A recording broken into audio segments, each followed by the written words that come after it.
በኋላ የመጣብን የዚህ የአከራካሪ ቦታዎች ጉዳይ የተመለከተው ኢሹ የነበረው ምክንያቱም በእኛ በኩል አይ ቲንክ ሶስተኛው ግጭት ሲካሄድ አንዱ ኢሹ ሆኖ መጥቶ የነበረው አከራካሪ ቦታዎችን በግድ እናስመልሳለን በሚል ነበር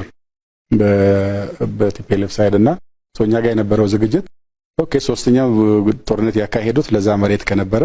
እነሱ ናቸው መጠየቅ ያለባቸው እኛ ለመልስ ነው የምንዘጋጀው እንጂ ምንለው ነገር የለም ብለን ተተነው ነበር ምን በኋላ ስንሄድ እነሱ ተውት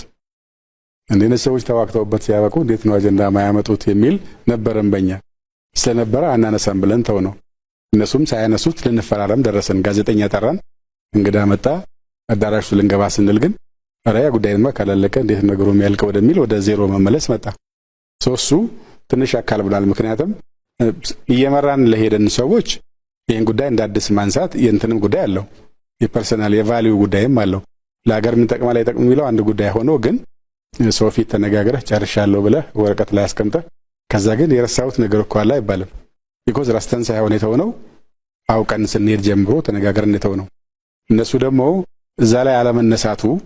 ስለዚህ ተስማምቷል ማለት ነው ለኛ የተወለን መንግስት ብለን እናነሳለን ስላሉ ጥበብ ነው ብለው ተውት እኛ ደግሞ እነሱ ካላነሱት እኛ ማንሳት የለብንም ብለን ጥበብ ነው ብለን ተው ነው ኋላ ግን ተገለበጠና ነገሩ ኢሹ ሲሆን ሊፈታብን ነበር የነበረውና እሱን አትሊስት የፕራይም ሚኒስትሩም ኢንቮልቭመንት ኖሮ የሚያቀራረቡን ሰዎችም ሆሮም I think በዚህ ኬዝ ሐመርም ፖዚቲቭሊ ኮንትሪቢዩት አድርጓል because ልንፈርስ ነበር ይሄድን ሰዎች የሚታየን ነበረው እሱን ሳንፈርም ብንመጣ ኖሮ አይ እንግዳውማ እንጨራረስ ተብሎ ቢሄድ ኖሮ ሜቢ አሁን የምናወራው ሰዎች ኦኬ እዛ ስለነበረን በግላችን ኢንተርፊ ይሆናል ግን ከዛ በኋላ የሚያልቅ ሰው እሱ ላይ ጨምረህ ሌላ 10 ይሁን 10 ሺህ ይሁን ሰው እዛ ላይ ዋጋ እንዲከፍል ማድረግ ኃጢአት ነበር የሚሆነው ማለት እሱን አድርገን ብንመጣ ከራሳችን ጋር የምንኖር ምንችል አይመስለኝም እንዳይልን